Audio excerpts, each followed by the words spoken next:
melhor atendimento e qualidade, oferecendo a você a palavra de poder e liberdade, de alegria e muita paz, com preços especiais. O Shopping da Bíblia e você, opções na escolha. O Shopping da Bíblia, caminhando pro futuro com você. O Shopping da Bíblia, a caminho do futuro com você. Você encontra Shopping da Bíblia em 2 endereços. Na Avenida Washington Soares, números 3.823, na Água Fria. Conheça também o novo Shopping da Bíblia em Messejana, na Avenida Mendes Sá, 617. Ligue 3278-7138 ou acesse shoppingdabiblia.com.br. Shopping da Bíblia, uma loja missionária. O Shopping da Bíblia, a caminho do futuro com você. Agnus, vestindo com elegância, ternos com corte italiano e tecidos importados especiais, blazer, calças, camisas sociais em todos os tamanhos. Agnus, a roupa do crente elegante. Aceitamos todos os cartões de crédito. Desconto especial para pastores. Agnus, Avenida Washington Soares, 3823, 6 Bocas. Bom dia, a paz do Senhor, aqui é o Bispo Márcio Monteiro. Você vai agora ouvir uma mensagem gloriosa da Palavra de Deus. De segunda a sexta-feira, de 7 às 8 da manhã, estamos aqui com estas mensagens que você todos os dias pode aprender mais e mais da Palavra do Senhor. E aos sábados, de 10 a meio-dia. Esteja conosco aqui na Rádio 101.3, diariamente, nesta programação da Assembleia de Deus Cristo Salva. Deus abençoe. Fique agora com essa mensagem. Irmãos, vamos abrir a palavra de Deus. Vamos abrir no capítulo 19, irmãos. Partiu, pois, Elias dali e achou a Eliseu, filho de Safate, que andava lavrando com 12 juntas de bois adiante dele. Ele estava com a 12ª. Elias passou por ele e lançou o seu manto sobre ele. Grife isso aí. Elias passou por ele e lançou o seu manto sobre ele. Então deixou este os bois, correu após Elias e disse: deixa-me beijar a meu pai e a minha mãe, e então te seguirei. Elias respondeu-lhe: vai e volta, pois já sabes o que fiz contigo. Põe a mão sobre a Bíblia e diga: Pai, fala ao meu coração e me ensina a tua palavra, em nome de Jesus. Diga amém. Pode sentar.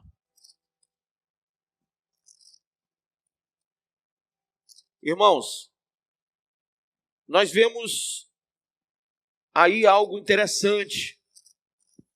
Quando Eliseu, ele é chamado por Deus para a obra, você não vai ver um diálogo entre eles. Você não vai ver Elias conversando com Eliseu e tentando convencê-lo, persuadi-lo. Você vai ver apenas um movimento. Quando um passa pelo outro, Elias pega a sua capa e lança sobre Eliseu, e aquilo basta. E quando ele faz esse movimento, imediatamente há uma sintonia espiritual, há um discernimento, há uma clara evidência do que estava acontecendo, porque não era só o ato de Elias sobre Eliseu, mas Eliseu recebe aquele ato, entende aquele ato. Não precisam de muitas palavras para um bom entendedor. Quantas palavras precisam? Uma só. Quanto tempo faz que você ouviu falar que Jesus é o caminho, a verdade e a vida? E que ninguém vai ao Pai senão através dele? Quantas palavras você viu nesse versículo? Lá em João 14, versículo 6. Quantas palavras são necessárias para que você entenda o seu chamado em Cristo Jesus? Aqui no acontecido, veja, por favor, medite comigo. Versículo 20. Então deixou este os bois, depois que o manto veio sobre ele, né? Deixou os bois, correu após Elias e disse: deixa-me beijar a meu pai e a minha mãe, e então te seguirei. Você não ouve aqui palavras, mas você ouve uma atitude imediata, uma resposta imediata.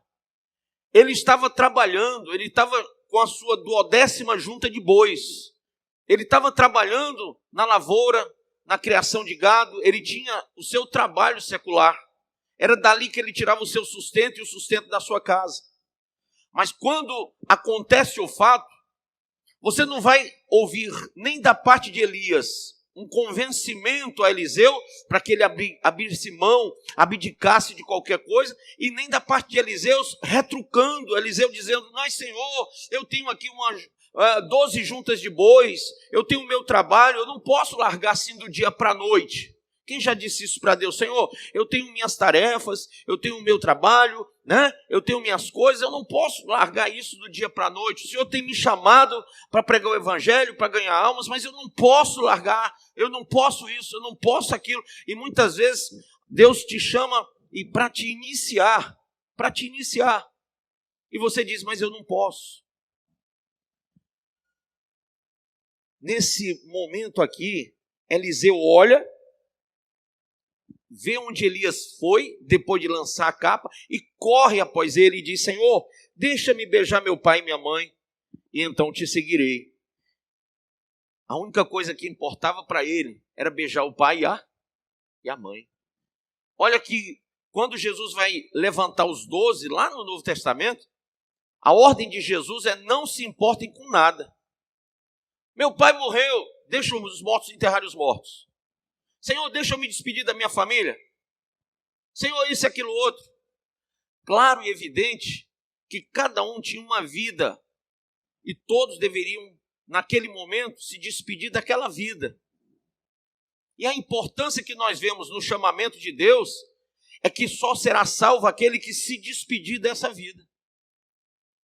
Você não pode ficar entra dia, sai dia, entra ano e sai ano, entre os meses, os anos e décadas, e você está dentro da igreja ouvindo o chamamento de Deus para a sua salvação, e através de você para a salvação de muitas vidas, e você ainda está preso às coisas desse mundo, ainda está preso às suas, digamos assim, prioridades.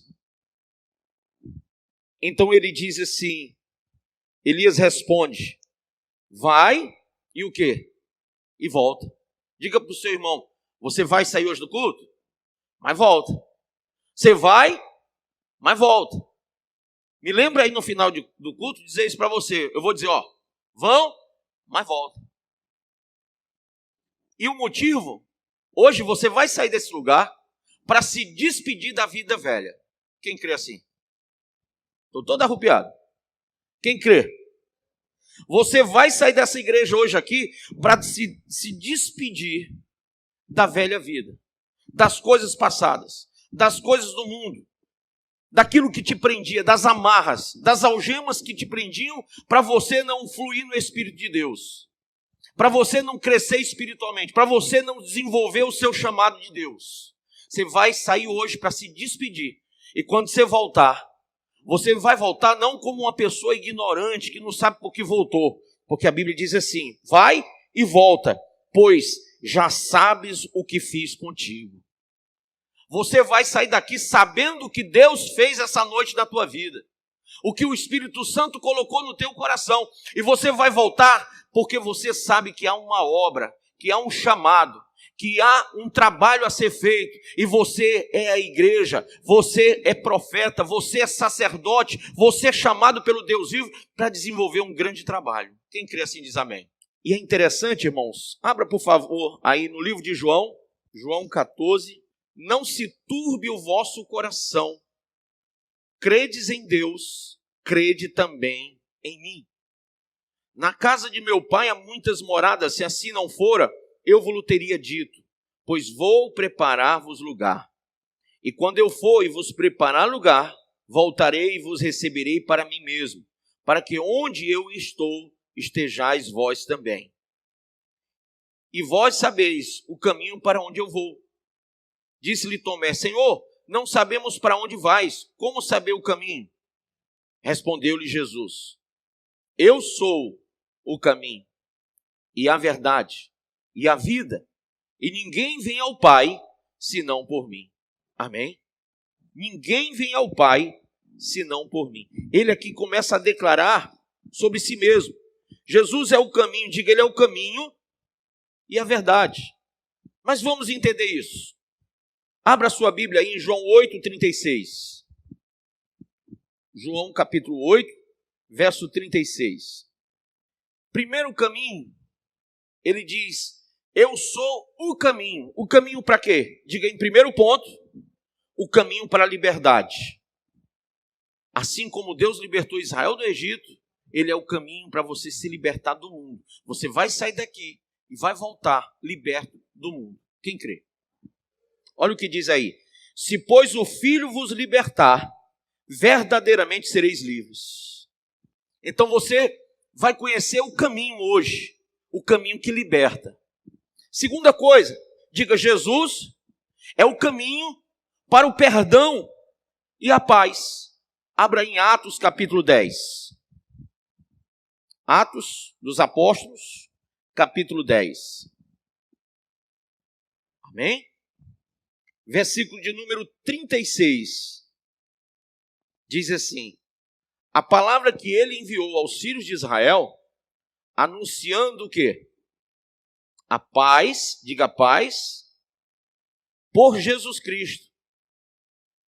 Então, esse caminho, ele é o caminho da paz, por Jesus Cristo. Bispo, isso quer dizer que quando eu entrar nesse caminho, eu vou ter só paz, eu não vou mais ter problema nenhum na minha vida? Não. A paz por Jesus Cristo. Isaías 1 diz que há uma guerra, uma briga, uma contenda entre Deus e os habitantes da terra. Oséias capítulo 4 fala a mesmíssima coisa. Em capítulo 1 de Isaías ele diz: os homens não me conhecem. Eu dei tudo a eles, mas eles não me conhecem.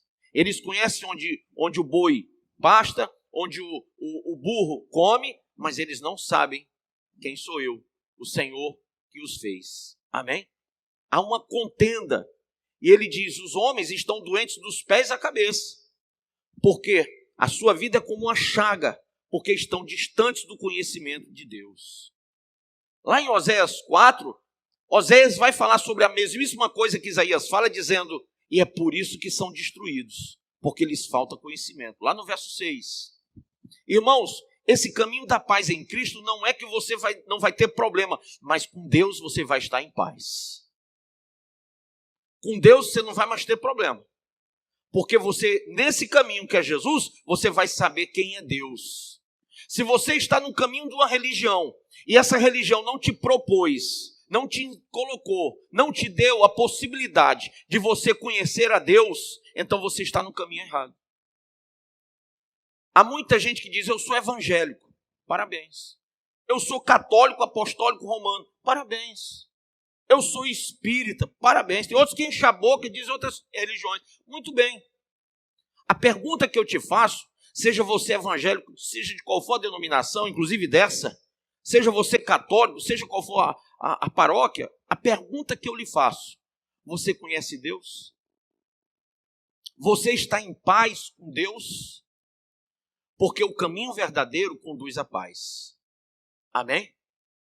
O caminho verdadeiro não te apresenta uma liturgia para você seguir e repetir. Uma oração, uma reza que você vai ter que fazer constantemente. O caminho da paz te faz ser inteligente o bastante para reconhecer quem é Deus e como você deve lidar com a pessoa divina. Como que você deve colocar os seus pés na presença de Deus. Quando a Bíblia diz assim: guarda o teu pé antes de entrar na casa do teu Deus. Não é forte? Quando as pessoas vão entrar na igreja, o que elas fazem? Se ajoelham e oram. Se ajoelham e oram. A maior parte, nem todos. A maior parte se ajoelha e ora. Alguns fazem uma certa reverência quando chega na frente da igreja: Senhor, me abençoe, faz aquela oração do almoço. Amém. Antes de entrar na casa de Deus. Irmãos, eu vou te dizer uma coisa: que se você está no caminho, você vai reconhecer que você, quando levanta pela manhã, quando abre os seus olhos, você já está diante de Deus. E você sabe qual é a importância disso? É que a primeira coisa que você vai fazer é dobrar o seu joelho, é curvar o seu coração e reconhecer o senhorio de Deus e agradecer por mais um dia que você está vivo. Quando você for comer, por mais uma comida que você está comendo. Quando você for para o trabalho, por mais um dia que Ele te deu a oportunidade de trabalhar. Tudo, a Bíblia diz, em tudo dai graças. Bispo, tem coisas que eu sofro tanto na minha casa, eu tenho um problema com meu pai, eu tenho um problema com a minha mãe, eu tenho um problema com meu irmão, eu tenho um problema no meu trabalho, eu tenho um problema na minha faculdade. Dê graças a Deus. Sabe por quê? Porque em Cristo você tem paz.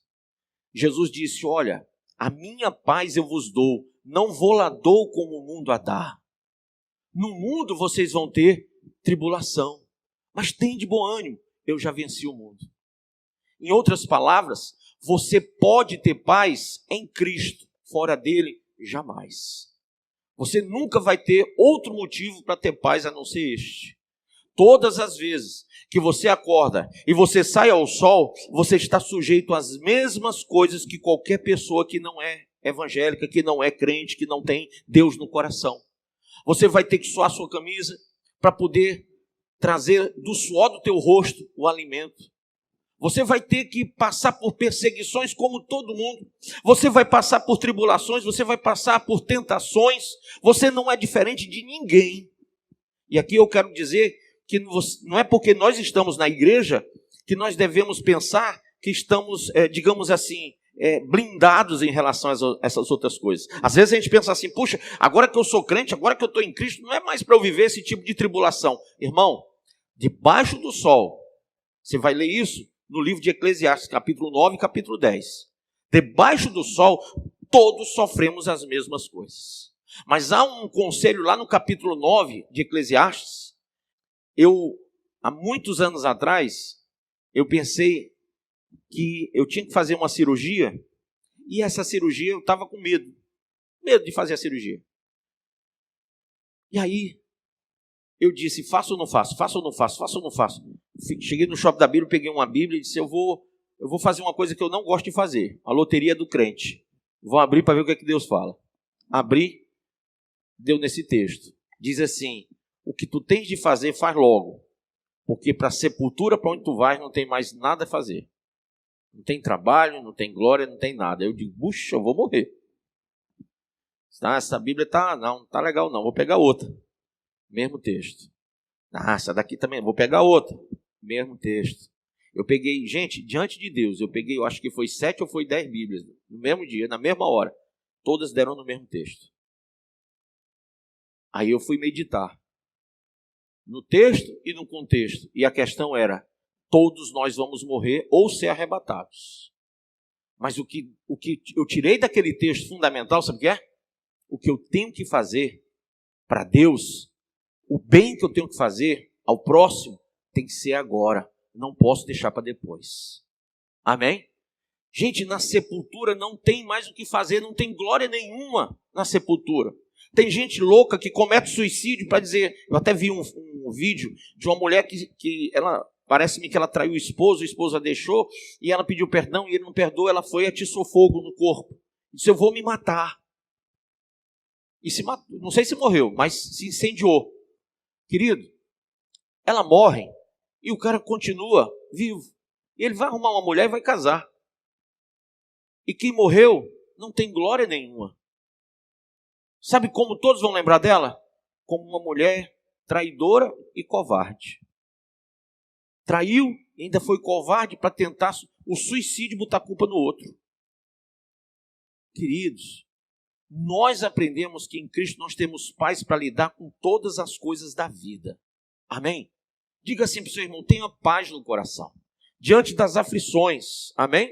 Diga, Jesus é o caminho da paz. Ele é o único caminho seguro. Lá em João 14:6 diz que ele é o caminho, ele não é um caminho. E lá em Atos, capítulo 4, verso 12, fala que ele é o caminho seguro. Nós entendemos que o caminho seguro Porque ele é pré-organizado, pré-ordenado, predestinado pelo próprio Deus. Lá em Hebreus, capítulo de número 10, abra comigo aí, Hebreus 10, 19. Hebreus capítulo 10, verso 19.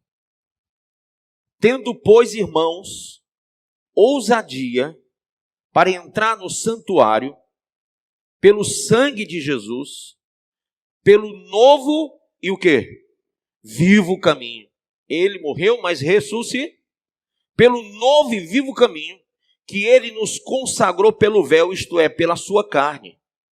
E tendo um grande sacerdote sobre a casa de Deus, cheguemo-nos com verdadeiro coração, em inteira certeza de fé, tendo os corações purificados de má consciência e o corpo lavado com água limpa.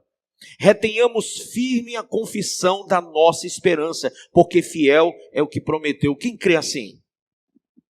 Então ele é o caminho, ele é a verdade. E essa verdade que não quer calar, nos traz a possibilidade de mudança de vida. Lá em Tiago, capítulo 1, diz que todo dom perfeito e toda dádiva vem de Deus. E dele não há variação nem sombra de dúvidas. Nós temos que crer que ele é o caminho. Agora, observe ainda uma coisa que o texto fala. Retenhamos, versículo 23, firmes, diga firmes. Retenhamos firmes a nossa esperança. Gente, até onde eu tenho que estar firme? Até onde eu tenho que caminhar firme com Deus? E eu estava lendo sobre isso hoje, e é interessante que eu achei um texto aqui em Marcos. Abra em Marcos capítulo 13, versículo 13, diz assim, ó. Sereis odiados de todos por causa do meu nome, disse Jesus. Aquele, porém, que perseverar até o fim, esse será salvo. Então, até o fim tem uma grande importância dentro da Bíblia. Eu tenho que estar no caminho, e na verdade, não é só hoje não, não é só no domingo não, é até o fim. A salvação, ela é até o fim. A vida com Deus é até o fim. O meu nível de relacionamento com Deus não pode ser uma coisa organizada pelas situações, estruturada pelos momentos. Eu tenho momentos de emoções que podem me conduzir a um choro, a um pranto, e de repente, por uma emoção eu vou até a igreja, e por uma emoção eu vou até a frente, e por uma emoção eu me arrependo de algumas coisas, ou eu sinto uma dor na consciência que me faz ir até a frente, mas quando eu vou para o outro dia, eu viro uma página, esqueço do que eu fiz e continuo uma vida velha. Então essa perseverança no caminho, na verdade, é até o fim. Interessante que quando a gente fala de verdade, alguns dizem verdade, mas que verdade? Porque eu não conheço a verdade. Lá em João 8,32 diz, e conhecereis a verdade, e a verdade vos libertará. Então você, quando entra na igreja, você entra para conhecer a verdade, começando de si mesmo, quem eu sou, quem você é, quem somos nós, o que estamos fazendo aqui. A verdade começa a ser aclarada a você. Por que você se tornou uma pessoa egoísta? Por que você é uma pessoa depressiva? Por que você tem sido uma pessoa pragmática?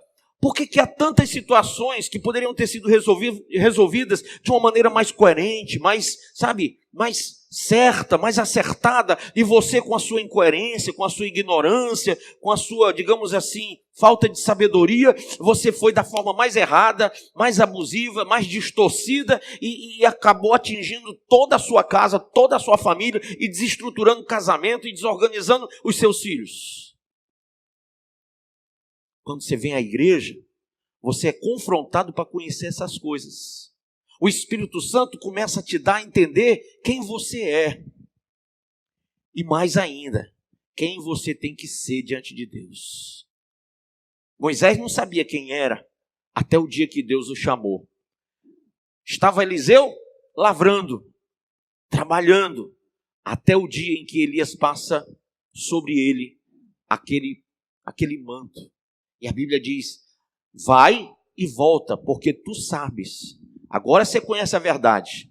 Quando você voltar no próximo culto, você vai voltar porque você conhece a verdade. Porque você sabe muito bem que Ele é o caminho que liberta, que Ele é o caminho da paz, que Ele é o caminho da salvação. Você sabe muito bem que não há outro caminho, porque Ele é o caminho. Não é todos os caminhos que levam a Deus, não é todas as religiões que levam a Deus, isso é uma mentira. Irmãos, há uma miscelânea de caminhos, de deuses e de religiões. Há um sincretismo muito forte, há um ideologismo muito forte, um humanismo muito forte, que quer conduzir você para fora da palavra. Mas, se você conhecer a verdade vai te libertar.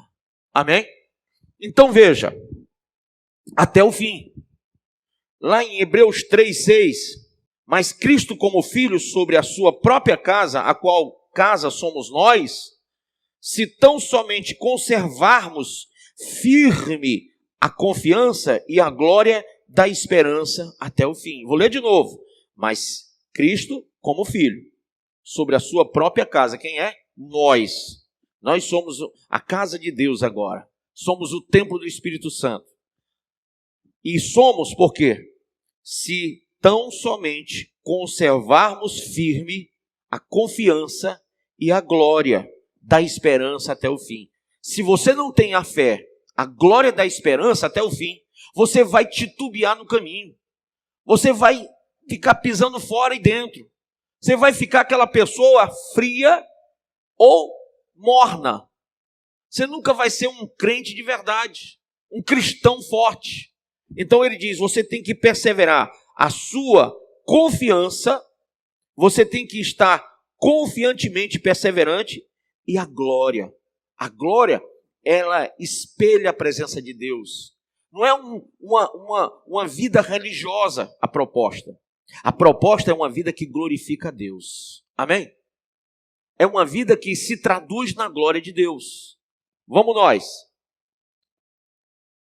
Lá em Hebreus, no capítulo 3, versículo 14, veja comigo aí, mais na frente. Porque nos tornamos participantes de quem? De Cristo, se retivermos firmemente o princípio da nossa confiança até o fim. Versículo 15. Enquanto se diz hoje, se ouvirdes a sua voz, não endureçais o que, pessoal? Os vossos corações, como na provocação. Que provocação foi essa? Lá no deserto. Porque, havendo-a alguns ouvido, o provocaram, mas não todos os que saíram do Egito por meio de Moisés, mas com quem se indignou por 40 anos. Não foi porventura com os que pecaram, cujos corpos caíram no deserto, e a quem jurou que não entrariam no seu repouso, senão aos que foram desobedientes? E vemos que não puderam entrar por causa da sua incredulidade. Então, perseverar até o fim, irmão. Perseverar até o fim. E hoje, você ouve essa palavra. Você não pode dizer, não, eu vou deixar para a semana que vem, para o mês que vem, para quando eu deixar esse pecado ou aquele outro. Sabe, às vezes você está com uma marra, com uma corrente que diz assim para você, você sabe muito bem que essa palavra é boa, você sabe muito bem que essa palavra ela é de salvação, você sabe que o caminho é esse, mas você não está preparado para esse caminho. Você não está preparado para ir e voltar com excelência. Você não está preparado para desempenhar, para largar, para tirar as coisas que você está tão agarrado a elas. Quem lembra do jovem rico? Quem lembra? Vocês lembram que Jesus falou com ele? Acho que lá não sei se é Lucas 10, quando Jesus fala com ele, e ele diz, olha, o que eu faço para ser salvo?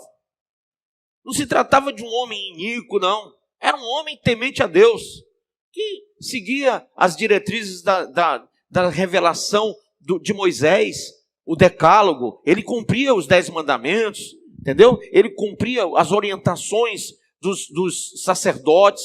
Então ele era um homem religioso, mas ele sentia uma falta dentro de si. Ele disse, mestre, o que eu faço para ser salvo? Eu não roubo, eu não mato ninguém, eu não adultero, eu não ando me prostituindo. E assim ele foi falando. Eu respeito meu pai e minha mãe, eu honro aos dois, e tal, e tal, e tal. E Jesus disse, muito bem, dissestes bem quanto a tudo isso, mas ainda te falta uma coisa. E ele disse: o que, mestre? Vai, pega tudo que tu tem, vende e dá aos pobres. Depois me segue. Aí você diz: puxa, gente muito pior do que esse cara sou eu. Porque esse cara cumpre tanta coisa que eu não cumpro. E eu estou aqui na igreja, bato no peito e digo que sou salvo. E Jesus olha para este homem e diz: te falta uma coisa. Por que Jesus fez isso? Jesus estava revelando o que faltava na vida dele. Você sabe uma coisa que a gente tem que ter inteligência para fazer? Em vez de bater no peito e dizer que estamos salvos, é procurar saber o que falta. Esteja pronto para ouvir e tardio para falar. Quando Deus te revelar o que falta na tua vida para ser salvo, você deve ouvir com atenção. E eu tenho certeza que a pessoa do Espírito Santo, que convence o homem do pecado, juízo e justiça, já tem falado a você o que você tem que largar, o que você tem que deixar, o que te falta para ser salvo. Eu não sei o que você precisa ouvir mais. Eu não sei quantos textos bíblicos você tem que ler, quantas aulas de escola bíblica você tem que ter. Eu não sei quantas vezes mais profetas vão chegar e bater na tua porta para dizer a você o que você tem que deixar para trás. Sabe qual é a minha indignação pastoral? É que nós estamos aqui num período, escatologicamente falando, o período do arrebatamento da igreja. Nós tivemos aí 540, 550 mil mortes só no Brasil. Milhares de pessoas pelo mundo todo. O mundo parou. Estamos vivendo todos os sinais apocalípticos e vemos uma igreja dormindo. Vemos uma igreja que ainda não entende o seu chamado. Enquanto Eliseu, só uma capa sobre ele, fê-lo olhar e dizer, e correr atrás e dizer: Senhor, deixa só eu dar um beijo no meu pai e na minha mãe, eu vou te seguir. Quantas palavras serão necessárias para você dizer: Jesus, Senhor, eu vou te seguir a partir de hoje, porque a tua palavra não diz que amanhã, diz em Hebreus: se hoje ouvires a voz do Senhor, não endureçais o vosso coração. Então, quanto tempo mais, quanto mais pessoas, quanto mais palavras, quanto mais atitudes, quanto mais gestos serão necessários. Irmãos, eu não sei quantos 1000 quilos já caíram na sua cabeça de tribulação, de preocupação, de depressão. Eu só sei te dizer uma coisa: isso aqui basta para você entender o chamado de Deus na sua vida. Vocês estão entendendo isso? Queridos, Jesus é o caminho pelo qual podemos andar sem demora. Nós temos que ser acessíveis a Deus. Nós temos que entender que a leveza do nosso coração está na presença do Espírito Santo em nós. O caminho que jamais devemos sair é Cristo, mas nós ainda estamos agarrados, não sei em que e não sei por quê. Eu vejo muita gente que não tem a percepção que Eliseu teve. Sabe, uma coisa tão simples, uma capa, pá, eu já sei o que eu tenho que fazer da minha vida. Que coisa, eu queria aquela capa para mim. Olha, eu ia rebolar em cima da cabeça de todo mundo. Porque eu estou aqui pregando, às vezes eu jogo palavra, e mais palavra, e mais palavra. Eu até brinquei uma vez com os pastores, digo: gente, só falta eu jogar o púlpito, que a palavra eu já joguei todinha. E tem muita gente que entra calado e sai mudo. E por quê? O que é necessário para que você se renda ao Evangelho e se torne salvo pelo sangue do Cordeiro de Deus? Veja, examine a si mesmo, examine o seu coração, tenha essa evidência, porque até o fim devemos manter a plena certeza da esperança. Até o fim devemos guardar as obras de Cristo na nossa vida. Até o fim devemos confirmar nossa fé. Eu não sei o que aconteceu com muitos, mas o fim ainda não chegou. Estamos no fim dos tempos, mas não é o fim. Estamos no final. Não é o último dia. Pode até ser, né? Pode até ser. Eu sou muito nessas coisas, eu sou muito pragmático. Eu não sei se eu estou vivo daqui a 1 minuto, então para mim o fim é agora. Louco e tolo é aquele que pensa que vai ter mais tempo. Tolo é aquele que diz, não, eu vou postergar minha decisão porque eu sou muito novo e vou ter tempo. Que tempo é esse? A Bíblia chama isso de jactâncias. Eu estou jactando sobre o quê? A minha presunção me leva a uma condição de querer ser dono do tempo, de achar que eu posso mudar amanhã, quando ele diz que a mudança tem que ser agora, tem que ser hoje, o que me leva a postergar algo que não dá para postergar. Eu estou preso aqui junta de bois. Será que meu pai e minha mãe podem me salvar? Ou aqueles bois, ou aquele emprego, ou aquela mulher, ou aquele filho, ou aquele pai? A Bíblia diz, quem não deixar pai, mãe, mulher, filhos e terra pelo meu reino não é digno de mim. Então o que está me segurando? Eu pergunto para você, o que está segurando você para que você tome a decisão mais importante da sua vida?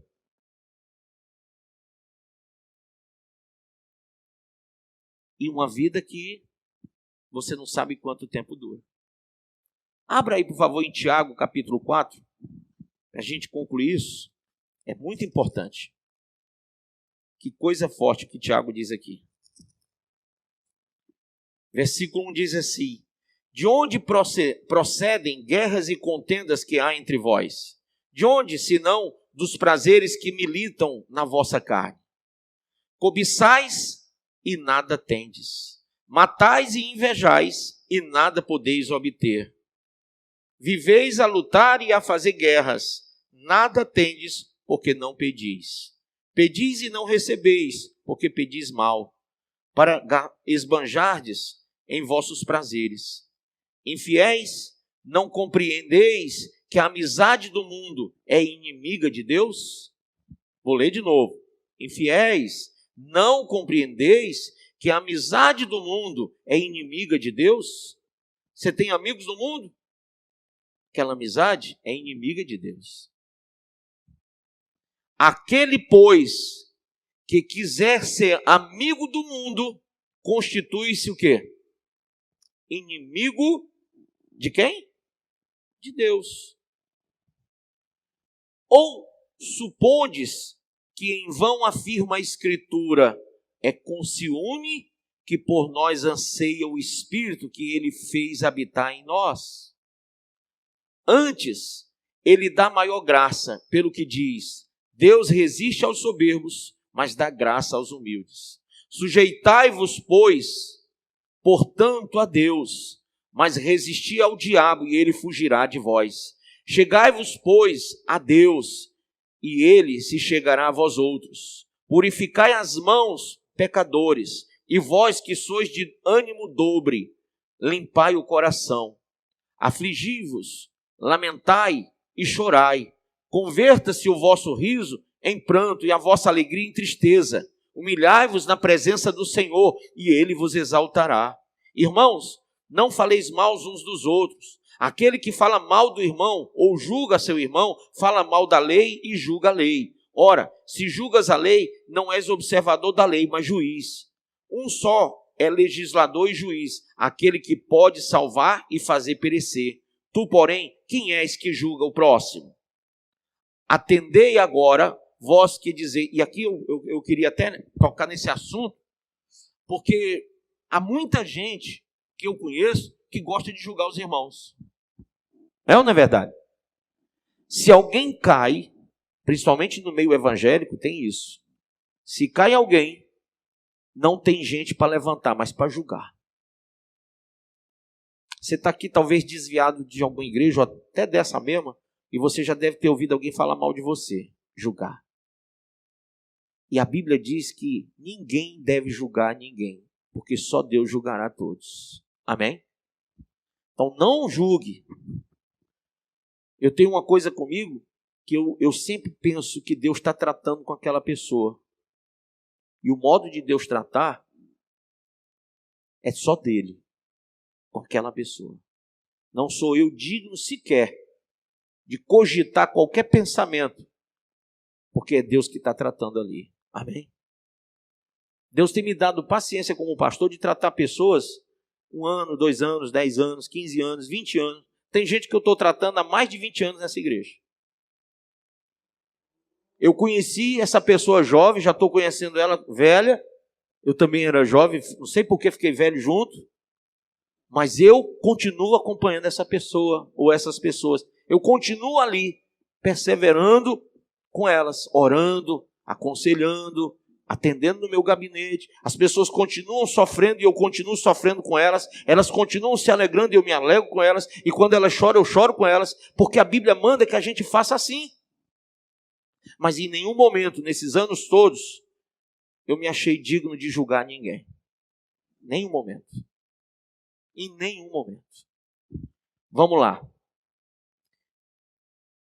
Atendei agora, versículo 13. Vós que dizeis, hoje ou amanhã iremos para a cidade tal, e lá passaremos 1 ano, e negociaremos e teremos lucros.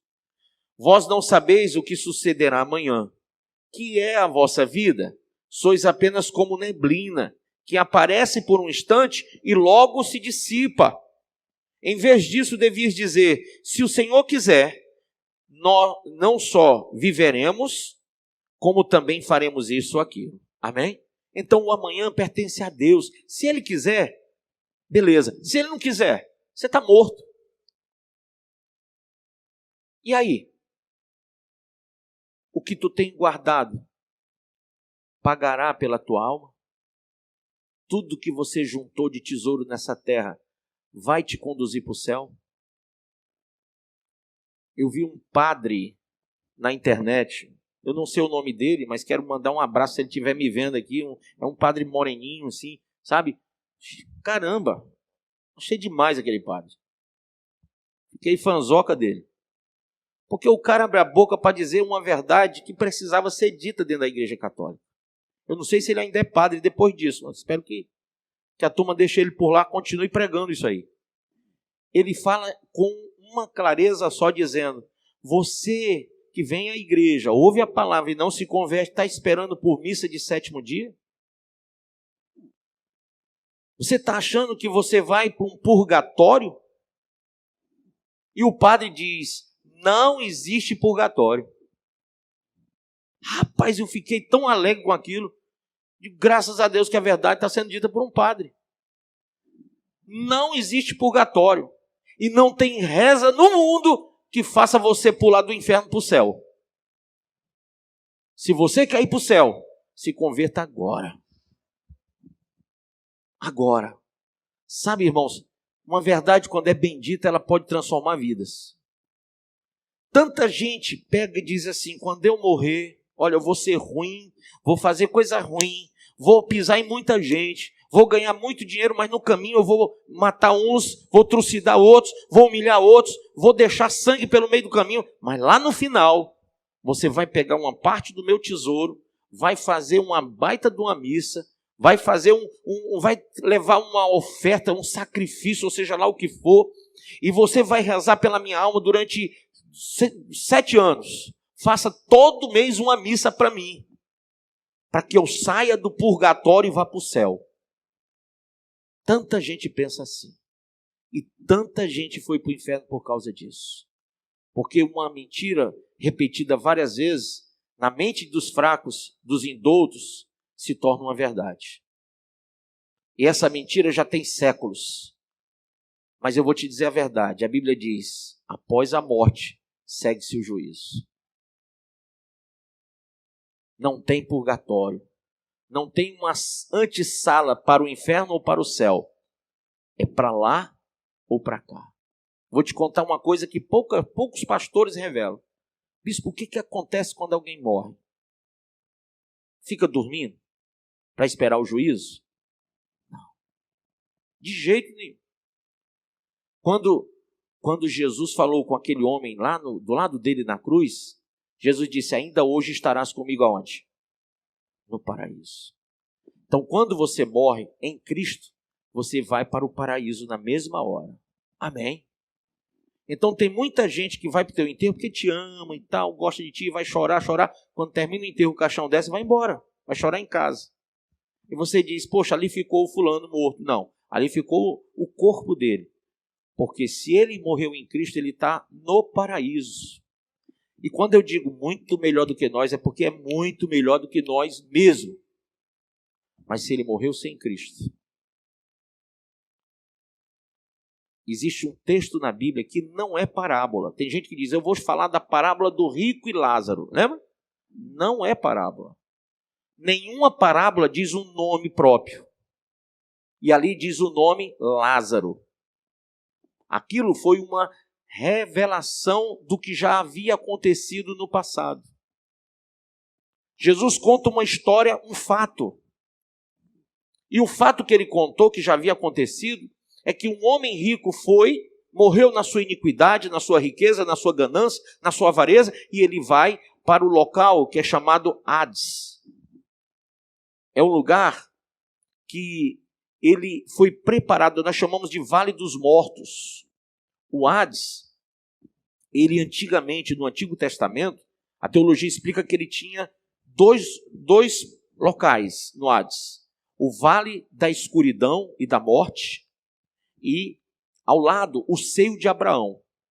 Entre eles um abismo muito grande. Quando na morte do rico, ele vai para o Vale da Escuridão e da Morte, o Vale dos Mortos, porque ele morreu sem Deus. E o Lázaro, temente ao Senhor, pobre, miserável, mas temente a Deus, vai para o seio de Abraão. E aquela conversa que aconteceu entre eles, aconteceu lá no Hades. E não há comunicação entre os de um lado para os de outro lado.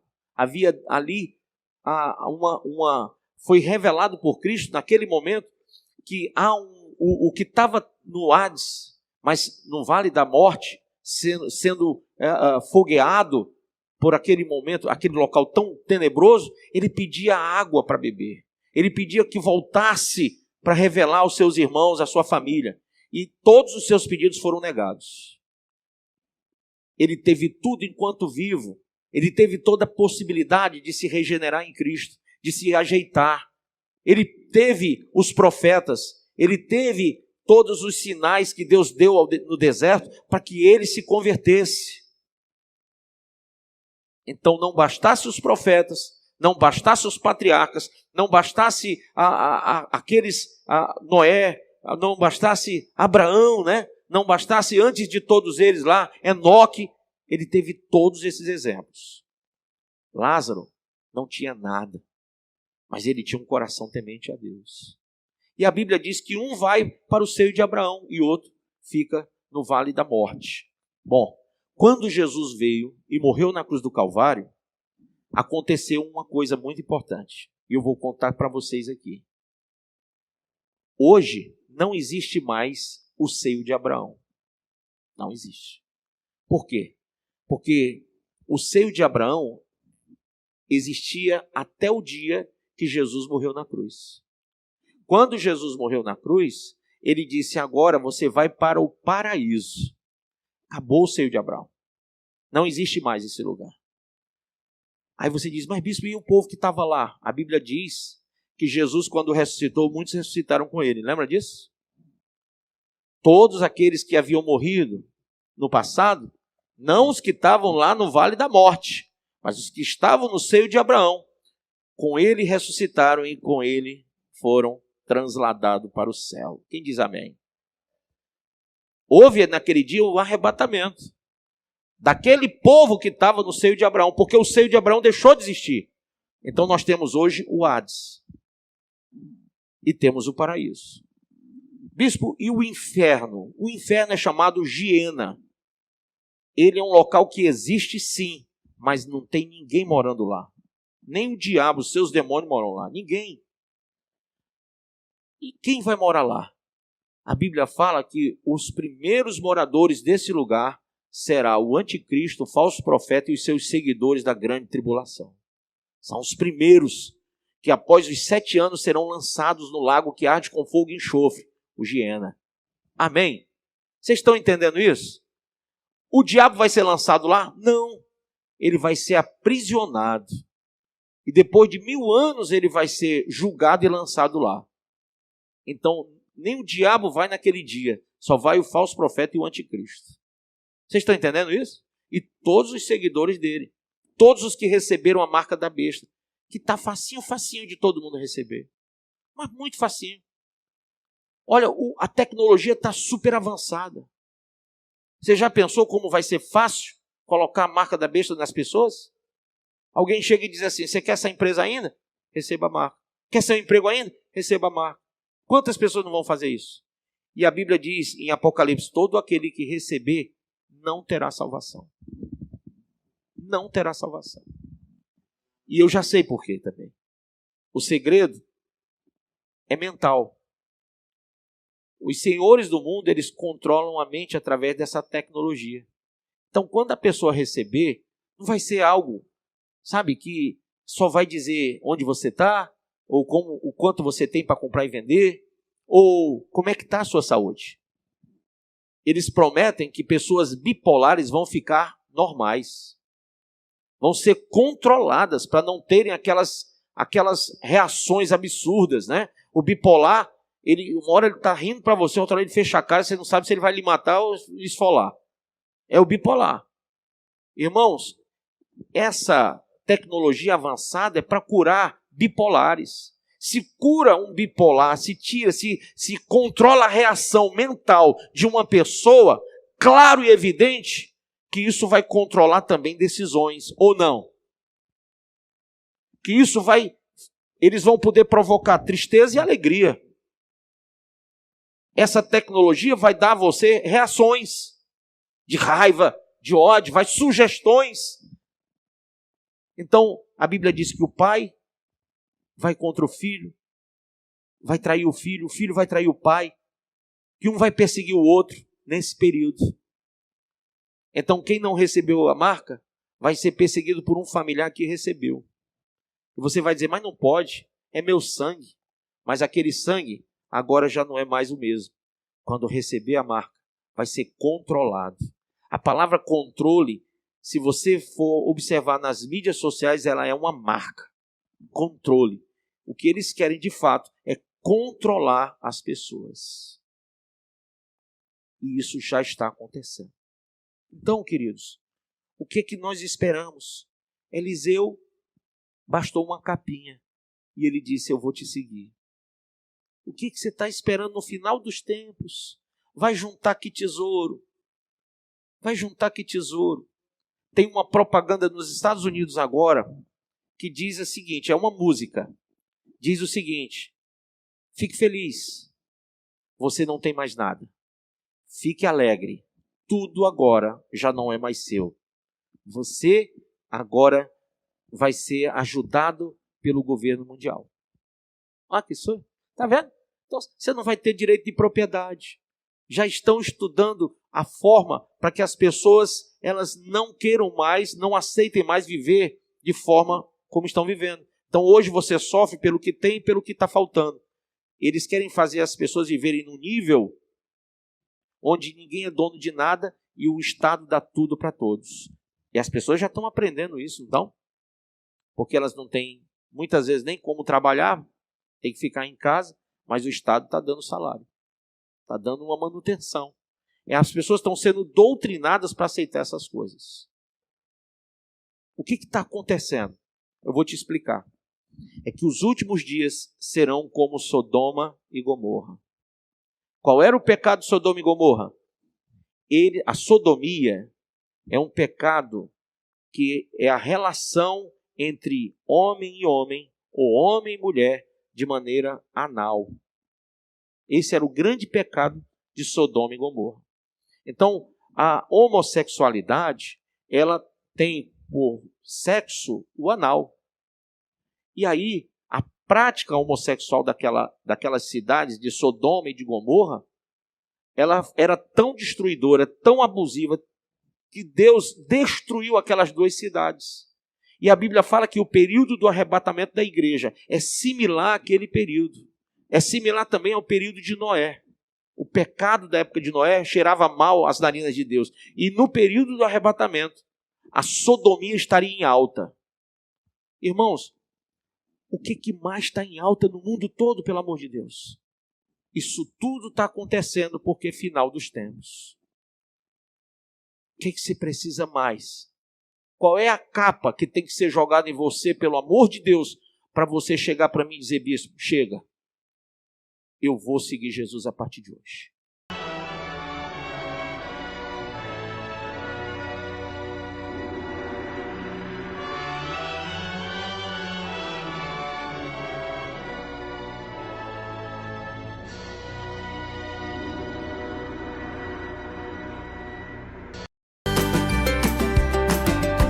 Ouça estas e outras mensagens do Bispo Márcio Monteiro no YouTube, canal AD Cristo Salva. Se inscreva e compartilhe.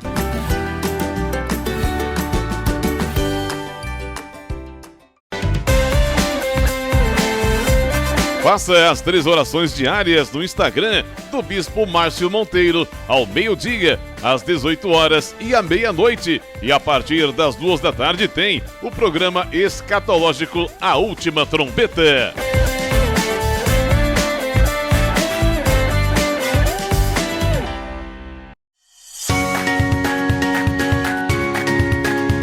A Assembleia de Deus Cristo Salva desenvolve um trabalho evangelístico e social denominado Ungidos da Madrugada.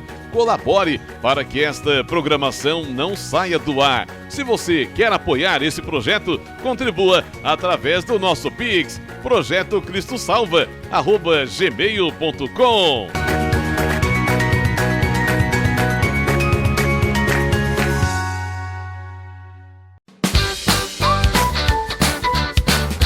Liga nessa, Assembleia de Deus Cristo Salva. Toda sexta-feira tem vigília no Centro de Adoração Cristo Salva, a partir das 10h30 da noite, ali na Avenida Doutor Manuel Soares, número 276, Aquirás. Venha ser edificado, Deus tem uma palavra para você. Venha e traga toda a sua família.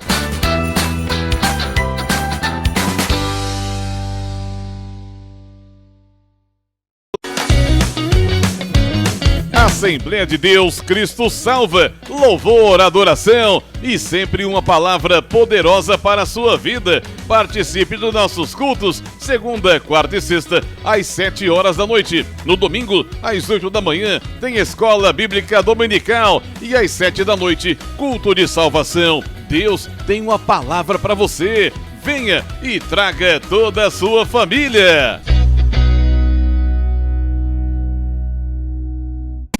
Já refúgio a glória eterna de Jesus, o Rei dos Reis. E você é o nosso convidado especial a participar do nosso culto de adoração a Deus na Igreja Assembleia de Deus Cristo Salva. Confira nossos endereços e vem junto com a gente. Avenida Mendes Sá, 617, Messejana. Rua Beatriz Gurgel, número 1018, Palpina. Avenida Washington Soares, 3823, Água Fria. Rua Desembargador Juca Filho, 109, Jardim das Oliveiras. Rua Pedestre J57, Curió.